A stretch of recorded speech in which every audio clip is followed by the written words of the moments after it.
My name is Margaret Rose Calloway. I am 103 years old, and I need you to stop whatever you're doing right now. Because what I'm about to tell you, I have never told a single living person, not my children, not my grandchildren, not my priest, not one soul, until today. I'm telling you now because I don't have much time left, and I'm too old to be a coward about the truth. I'm going to tell you how I died. Not almost died. Not nearly died. I died. My heart stopped for 6 minutes and 44 seconds on a Sunday afternoon in a hospital in Charlotte, North Carolina in 2017. I was 93 years old. I had pneumonia, the deep, stubborn kind that settles into old lungs and decides it owns the place. My daughter, Catherine, was sitting beside my bed. She told me later that the monitor just changed its sound, like a sentence that stops in the middle of a word. I didn't know any of that at the time, because I wasn't in that room anymore. Let me tell you who I am so you understand what kind of woman is saying this to you. I was born in 1920 in a small farmhouse outside of Birmingham, Alabama. My daddy grew tobacco. My mama raised 6 children on $2 a week. I was the third child, the stubborn one. Everybody agreed on that. The one who asked too many questions in Sunday school and got the look from my mother. I'm not difficult anymore. I'm just honest.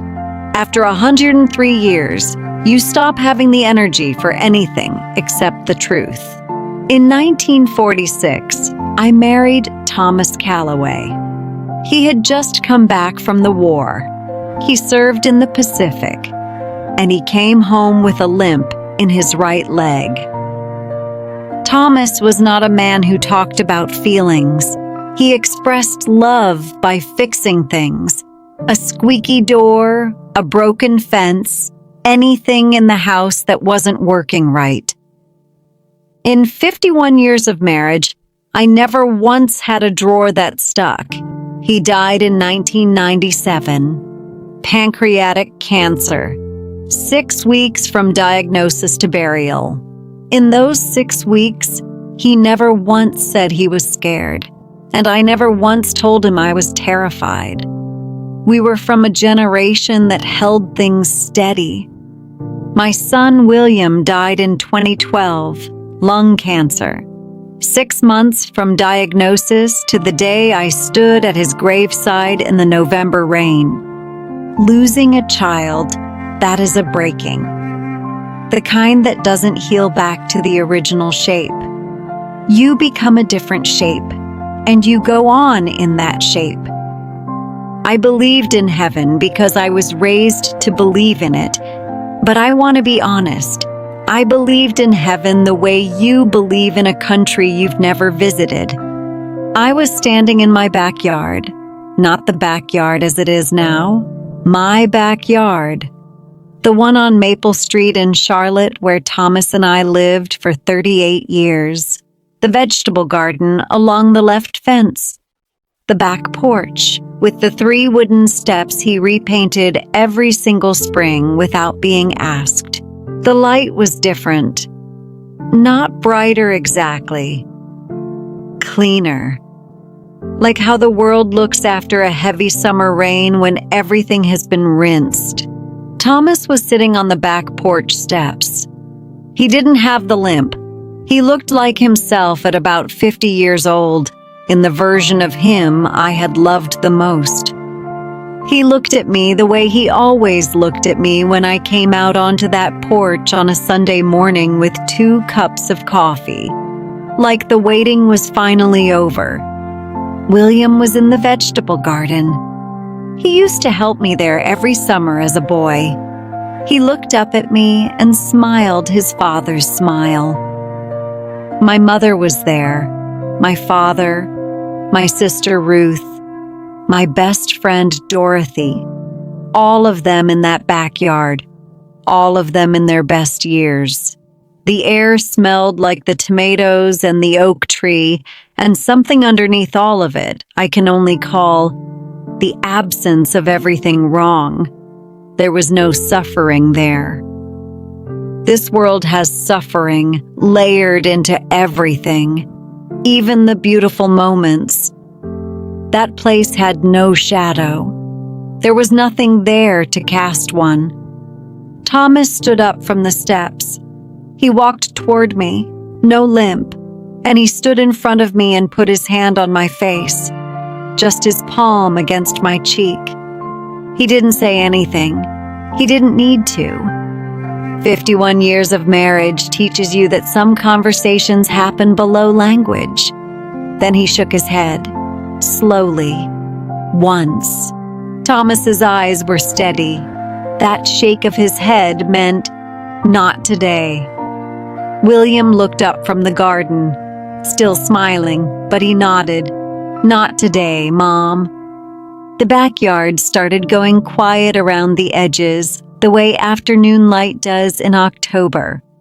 My mother smiled at me from across the garden. Now you see, I didn't want to leave. I simply understood that I was going back, and I had a choice: resist it, or carry what I'd seen back with me. I chose not to spill it. I woke up and Catherine was crying in a way I had never heard.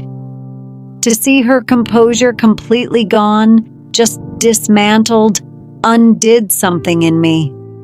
I reached for her hand.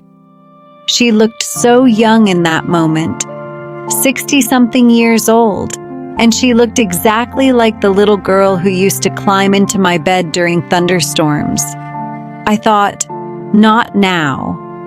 I didn't tell anyone for 4 years, not because I doubted it. I know the rational explanations. Oxygen deprivation, the brain protecting itself. I examined the evidence.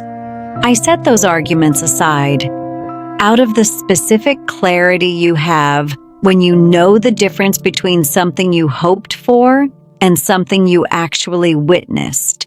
Since then, I've sat with dying people. I knew what it meant to need someone in the room who wasn't afraid. I've told them, you are going somewhere real. People really look at me when I say this. They hear that I'm not performing comfort. I am reporting a fact. My daughter Catherine died 14 months ago. She was 72. An aneurysm. There one moment and somewhere else entirely the next. People looked at me as if I might crack along some invisible seam. I didn't crack. I was broken. Losing a child is a breaking. You become a different shape, and some mornings that shape is very heavy. But I knew something.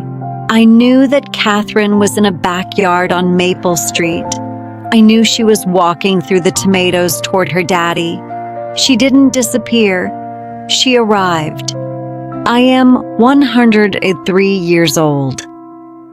My hands shake. I use a walker. Some days I sleep more hours than I'm awake. I know what that arithmetic means. I am not afraid. I have a backyard to get back to.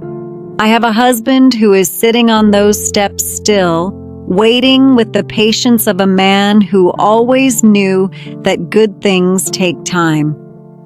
That is not a wish. That is not a comfort I invented because I needed one. That is something I know from standing in the doorway and seeing what is on the other side.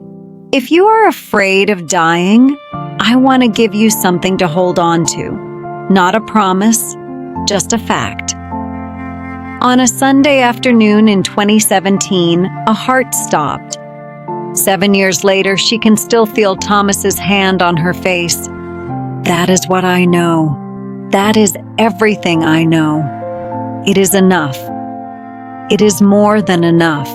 Hold on to whoever you're afraid of losing. They are not gone. They are just in the next yard over, on the other side of a fence that each of us will climb. And when you get there, they will be waiting. The way people wait when they knew you were coming all along. Margaret Rose Calloway.